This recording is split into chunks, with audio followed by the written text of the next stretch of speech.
Good morning to all. Please subscribe the channel and press the bell icon for more video updates. Today is 10th December of 2020 and it's a Thursday today. चलिए आज analysis शुरू करने से पहले कुछ questions पूछ लेते हैं, आप उनका जवाब कमेंट सेक्शन में दें। जैसे पहला क्वेश्चन है, when was the national flag accepted by constituent assembly? कि नेशनल फ्लैग जो था हमारा इंडियन नेशनल फ्लैग वो कॉन्स्टिट्यूएंट असेंबली के द्वारा कब एक्सेप्ट किया गया था, ये आपको कमेंट सेक्शन में बताना है।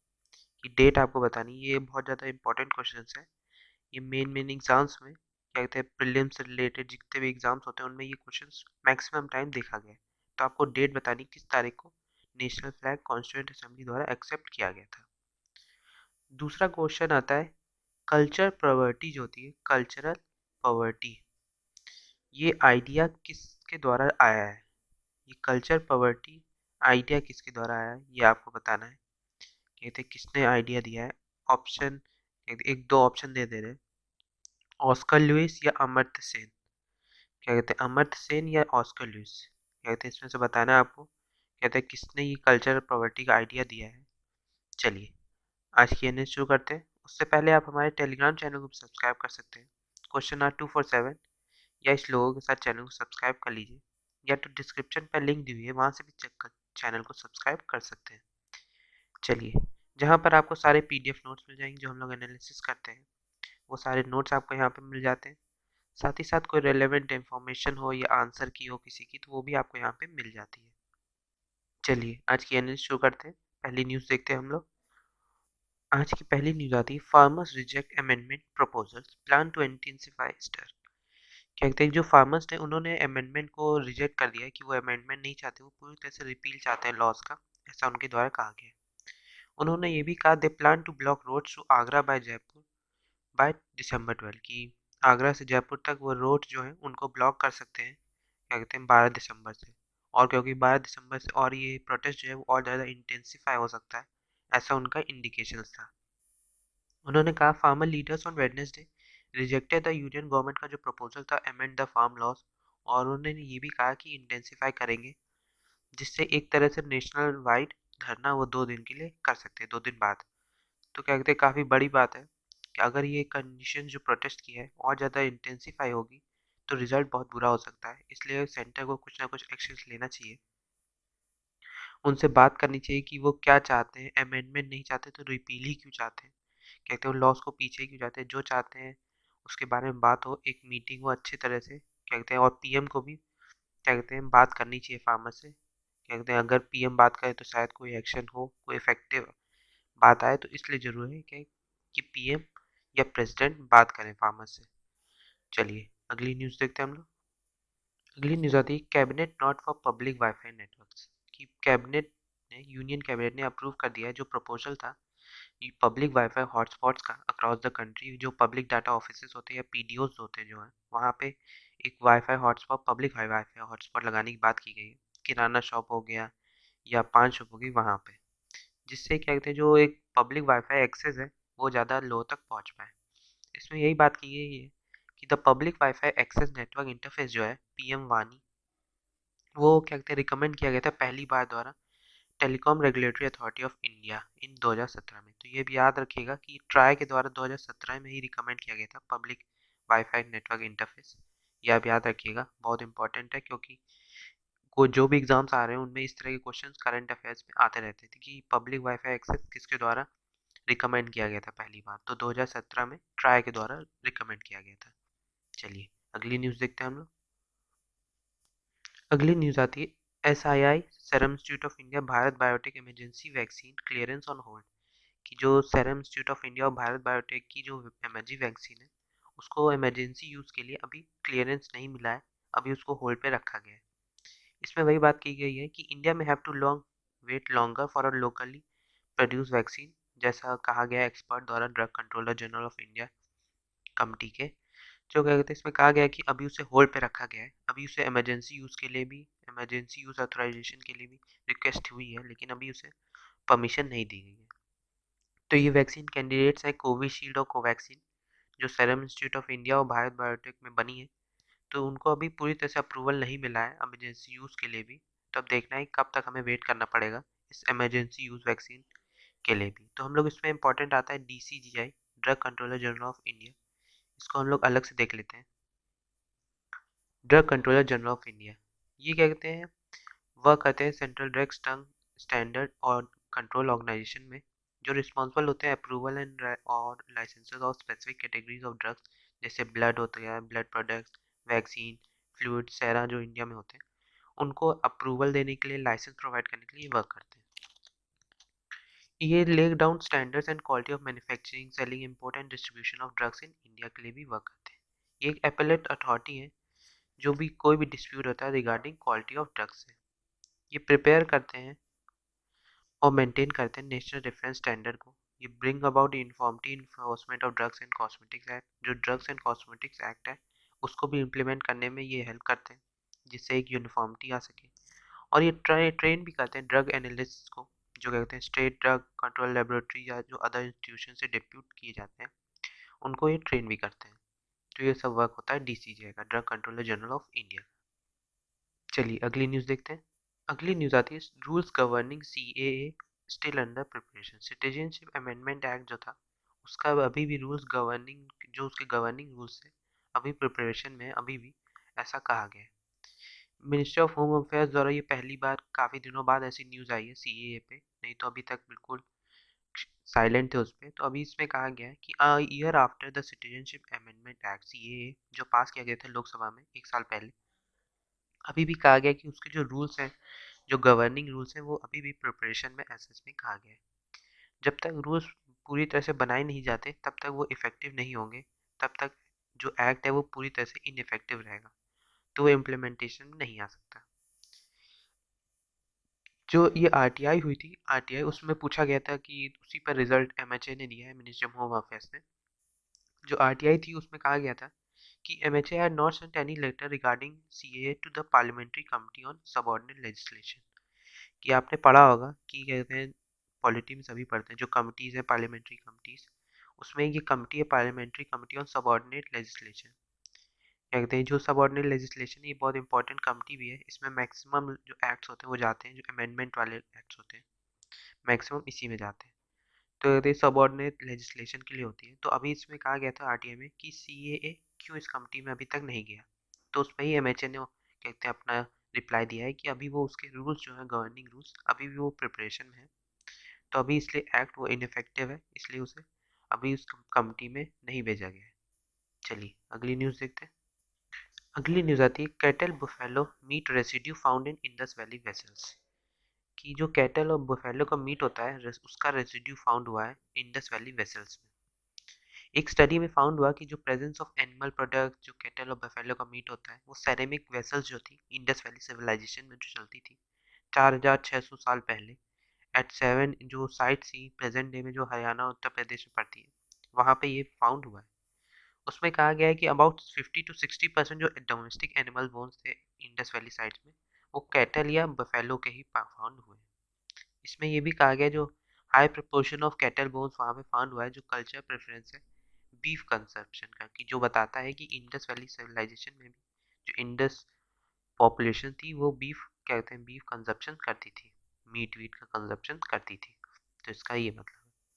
तो क्या कहते हैं, इस न्यूज़ में यही बात की गई कि इंडस वैली से वेसल्स में ये सब फाउंड हुआ है, देखते हैं रेजिड्यू कुछ कुछ अमाउंट में। चलिए अगली न्यूज़ देखते हैं। अगली न्यूज़ आती है too many cattle robbing rhinos of nutrition in mini Kaziranga. कि मिनी काजीरंगा किसको कहा जाता है, आसाम का जो पोबिटोरो क्या कहते हैं पोबिटरा वाइल्ड लाइफ सेंचुरी, उसे मिनी काजीरंगा कहा जाता है, क्योंकि वहाँ पे भी वन हॉर्न राइनोसोर्स जो होते हैं वो मेजरली वहाँ पे फाउंड होते हैं। तो इस न्यूज़ में वही बताया गया कि too many cattles are robbing, जो वन हॉर्न राइनोसोर्स है वहाँ पे आसाम के पोबिटोरा वाइल्ड लाइफ सेंचुरी में फाउंड हो रहे हैं, जहाँ जिसे एक तरह से मिनी काजीरंगा भी कहा जाता है, कई फिर सिमिलर फीचर्स के कारण या न्यूट्रिशन फूड के कारण। तो हम लोग देख लेते हैं ये मिनी काजीरंगा को, आसाम का जो पोबिटोरो वाइल्ड लाइफ सेंचुरी, इसको अलग से देख लेते हैं। पोबिटोरो वाइल्ड लाइफ सेंचुरी ये इसमें highest density one horn rhinoceros की इन द वर्ल्ड और second highest concentration in Assam Kaziranga के बाद। इसे मिनी काजीरंगा इसीलिए सिमिलर लैंडस्केप या वेजिटेशन वेजिटेशन के लिए कहा जाता है, कि सिमिलर वेजिटेशन लैंडस्केप है और क्या कहते हैं वेजिटेशन भी सेम तरह के क्या कहते हैं पेड़ वेड़ इस कारण से है। ये वाइल्ड लाइफ सेंचुरी है होम, इसमें क्या कहते हैं वन ऑन राइनोसोर्स रहते हैं, अदर मैमल जैसे leopard, leopard cat, fishing cat, jungle cat, feral buffalo, wild pigs, Chinese pangolin, ये सब फाउंड होते हैं। अबाउट 72% पोबिटोरो वाइल्ड सेंचुरी में कंसिस्ट करता है wet savanna of arundo, donax and saccharum. ये जो रिमेनिंग एरिया है वो कवर्ड है वाटर बॉडी से। वाटर हाइसिनी जो है एक इन्वेसिव एक्वेटिक प्लांट जो है वो मेजर प्रॉब्लम है इस एरिया का, स्पेशली टू वाटर फाउल, जो फॉर्म करता है thick mats on the water surface, जो एक तरह से मोटी मोटी लेयर बना देता है पानी के ऊपर, जिसके कारण ये प्रॉब्लम होती है वाटर हाइसिनेट की, जो एक एक्वेटिक प्लांट है, जो मेजर प्रॉब्लम उस एरिया का है। में जो 5 नेशनल पार्क है आसाम के वो हैं Dibru Saikhowa national park, Kaziranga national park, Manas national park, Nameri national park और राजीव गांधी ओरांग नेशनल पार्क। तो ये 5 नेशनल पार्क और हैं, टोटल 6 नेशनल पार्क हैं आसाम में। पोबिटोरो को आप याद रखिएगा एज अ मिनी काजीरंगा। चलिए अगली न्यूज़ देखते हैं। आज का पहला एडिटोरियल आता है the reality of an Indian at the crossroads, कि जो इंडिया की रियलिटी है इस वक्त क्रॉस रोड्स में वो क्या है।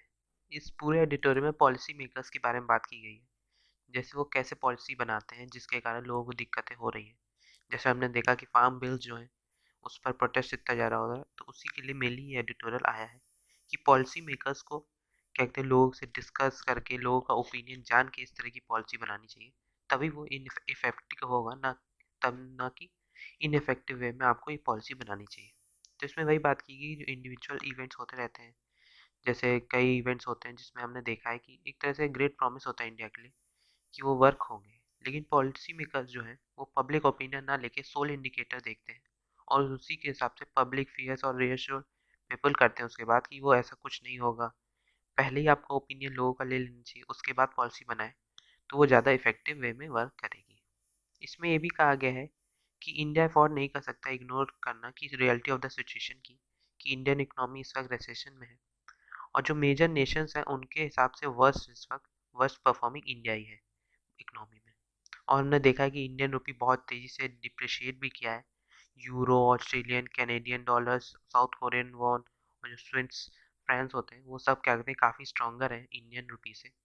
तो ये भी ज़रूरी है कि इससे भी इम्प्रूव करने के लिए हम इकोनॉमी को बूस्टअप करना चाहिए और जो पॉलिसी मेकर्स है उनको ऐसी पॉलिसी नहीं बनानी चाहिए जिसके कारण सब ठप हो जाए, जो इस वक्त कंडीशन हो गई है फार्मर्स के प्रोटेस्ट के कारण। तो फार मोर सीरियस इस वक्त ज़रूरी है कि कंसर्न्स लाना कि जैसे टेररिस्ट अटैक्स को रोकना या जो इंसिडेंट्स होते हैं माउस वायलेंस होता है नॉर्थ ईस्ट में उसको रोकना, या जो इस तरह के क्वेश्चंस हैं उनको रोकना वो ज़रूरी नहीं है।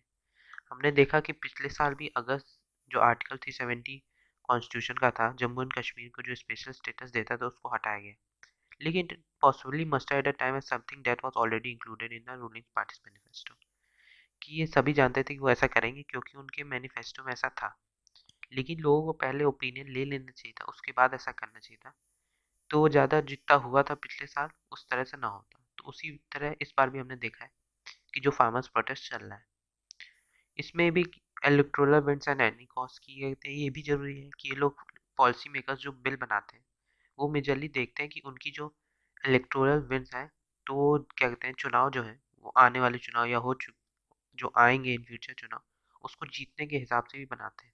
जैसे स्टेट असेंबली चुनाव हो गया, डिस्ट्रिक्ट काउंसिल चुनाव, तो उसको देख के नज़र में बनाए जाते हैं। जैसे हमने देखा है कि वेस्ट बंगाल और उत्तर प्रदेश में चुनाव आने वाले हैं और जहाँ पे हमने देखा है कि यहाँ पे जो कम्युनल और पॉलिटिकल वायलेंस बहुत ज़्यादा देखा जाता है, तो इसमें वही बात की गई है कि एक एग्रेसिव इलेक्शनरिंग की यहाँ पे बहुत ज़्यादा होती है। इसमें ये भी एट लास्ट कहा गया है कि far more than how matters turn out is the impression this way conveys of India, कि इस वक्त हमने देखा एक predetermined course of action हो रहा है, पीपल्स की डिमांड्स और प्रोटेस्ट हो रहे हैं लेकिन उस पर कोई एक्शन नहीं देखा जा रहा। एक तरह से एक डिक्टोरियल रेजिम बन गया है, क्या कहते हैं देन अ डेमोक्रेसी, की डेमोक्रेसी ना होकर एक डिक्टोरियल रेजिम बन चुका है, क्योंकि अगर आप लोगों का ओपिनियन नहीं लेते तो वो एक तरह से डिक्टोरियल ही रूल माना जाता है, क्योंकि democracy is government by the people for the people end of the people. तो कहते हैं डिक्टोरियल रिजिम ना बन के हमें एक डेमोक्रेसी गवर्नमेंट लानी होगी। चलिए अगली न्यूज़ देखते हैं। अगली न्यूज़ आती है 1000 days of nutrition and a billion dreams, कि इसमें बताया गया है कि इस वक्त जो मेजर बिगेस्ट जो थ्रेट है इस वक्त जो promise of India at a foundational level वो है माल न्यूट्रिशन। माल न्यूट्रिशन के कारण बच्चों को काफ़ी दिक्कतें होती हैं, जिससे हमने देखा है कि वो क्या कहते हैं उनकी पोटेंशियल जो होती है उसमें कमी उनकी हो जाती है, फिजिकली देखा जाए, मेंटली देखा जाए। 2017 में भी देखा गया था कि about staggering 68% of 1.04 million deaths जो होती है बच्चों की under 5 years in India was attributed to malnutrition, की माल न्यूट्रिशन के कारण ही 68% डेथ जो छोटे बच्चों की होती थी वो माल न्यूट्रिशन के कारण ही होती थी। और जो बच्चे सर्वाइव भी कर लेते हैं माल न्यूट्रिशन, वो उनको विदाउट नेसेसरी न्यूट्रिशन दे जो उनकी ब्रेन्स होती हैं वो उतनी तरह से डेवलप नहीं हो पाती। क्या कहते हैं देखा गया है कि जो पुअरली परफॉर्म करते हैं स्कूल्स में और जो उतना अच्छा इम्प्रूव अपने आप को नहीं कर पाते। तो अभी गवर्नमेंट ने 2018 में पोषण अभियान की शुरुआत की थी, जो क्या कहते हैं स्मॉल न्यूट्रिशन को ख़त्म करने की बात की गई थी, जिसमें कहा गया था 1000 दिन तक क्या कहते हैं जो 1000 डेज कंप्लीट हुए हैं उसके, वो तरह से कमिटमेंट था कि उसके दो रीजन हो सकते हैं इस कमिटमेंट को रीन्यू करने के। पहला हो सकता है कि ये कन्वे कर रहा था एक सिंबॉलिक वैल्यू 1000 दिन की, जो कॉन्सेप्शन था चिल्ड्रन का, टिल द चिल्ड्रन 2 साल के होते हैं, क्योंकि 1000 दिन में 2 साल के तो हो ही जाएंगे। तो इस तरह की कंडीशन को देखते हुए इसे किया गया था। कि सेकेंड फोकस ये भी था कि ये कोविड-19 आ गया था और उसको ध्यान में रखते हुए न्यूट्रिशन लोगों तक पहुँचे प्रॉपर वे में, ये भी ज़रूरी थी। चलिए अगली न्यूज़ देखते हैं। इस इस न्यूज़ में आया था एक पोषण अभियान, तो हम लोग इसको देख लेते हैं पहले। पोषण अभियान, पोषण अभियान क्या होता है? पोषण अभियान पूर्ण ministry of women and child development ने ऑर्गेनाइज किया था second meeting of national council on India's nutrition challenges, जिसमें पोषण अभियान लाया गया था। पोषण अभियान नेशनल न्यूट्रिशन मिशन जो है उसे लॉन्च किया गया था गवर्नमेंट द्वारा मार्च 8 2018 में। यह अभियान टारगेट करता है majorly stunting, under nutrition, anaemia जो छोटे बच्चों में और वुमेन्स और जो अडोलेंस गर्ल्स हैं उनमें होता है। Reduce low birth rate weight जो होता है उनमें 2%, 2%, 3%, 2% पर एनम रिस्पेक्टिवली देखा जाता है। इस मिशन का टारगेट है क्या कहते हैं कि स्टंटिंग को ख़त्म करना छोटे बच्चों में, जो 0 से 6 साल तक के बच्चे होते हैं उनको 38.4% टू 25% 2022 तक उनके बीच में स्टंटिंग ख़त्म करने की बात की गई है। इसका मेजर लेम है कि इंश्योर करना सर्विस डिलीवरी, इंटरवेंशन करना, यूज़ ऑफ टेक्नोलॉजी या बिहेवियरल चेंज जो होते हैं, कन्वर्जेंस या लेस डाउन स्पेसिफिक टारगेट, जिसके कारण डिफरेंट मॉनिटरिंग पैरामीटर्स हैं जिनको चेक करके ये मल्टीमाल जो दिक्कतें होती हैं छोटे बच्चों में उसको ख़त्म करने की बात की गई है। तो अंडर अभियान स्वास्थ्य भारत प्रेरक भी हैं जो डिप्लॉय किए गए हैं ईच डिस्ट्रिक्ट से, जो कोऑर्डिनेट करते हैं डिस्ट्रिक्ट ऑफिशियल्स के साथ। जो ये स्वास्थ्य भारत प्रेरक हैं वो फंक्शन करते हैं एक तरह से कैटलिस्ट फास्ट ट्रैकिंग इम्प्लीमेंटेशन के लिए इस अभियान के। तो ये था पोषण अभियान। चलिए अगली न्यूज़ देखते हैं। अगली न्यूज़ आती है quad is US anti China game, कि रशिया का कहना है कि जो क्वाड है, क्वाड्रिलेटरल डायलॉग, वो एक तरह से यूएस का एंटी चाइना गेम है। Devious policy by west to erode India private Beijing and Moscow से लेवरो। जो लेवरो है उनका कहना है, जो रशिया के, उनका कहना था कि जो डीवीएस पॉलिसी है वेस्ट के द्वारा, वो इंडिया के टाइज खत्म करने की बात की है बीजिंग और मॉस्को के साथ, ऐसे इसमें कहा गया। तो हम लोग देख लेते हैं क्वाड होता क्या है, इसको अलग से देख लेते हैं।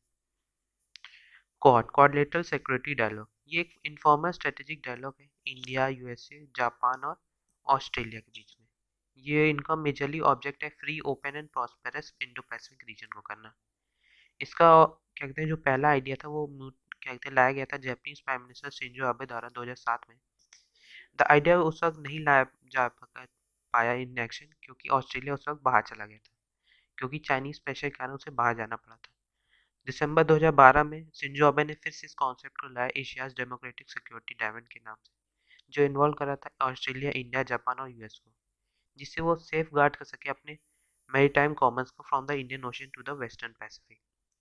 नवंबर 2017 में इंडिया, यूएस, ऑस्ट्रेलिया, जापान ने फिर से इसको नया शेप दिया क्वाड, जो एक तरह से नई स्ट्रेटेजी है कीप द क्रिटिकल जो सी रूट्स हैं इंडो पैसिफिक में उसको फ्री करना किसी भी इन्फ्लुएंस से, स्पेशली चाइना से। तो इस क्वाड का मेजरली ये ऑब्जेक्टिव है। तो चलिए आज के लिए इतना ही। Thank you very much. अगर आपने चैनल को सब्सक्राइब नहीं किया तो चैनल को सब्सक्राइब कर दें और प्लीज़ लाइक बटन जरूर दबा दें। Thank you very much.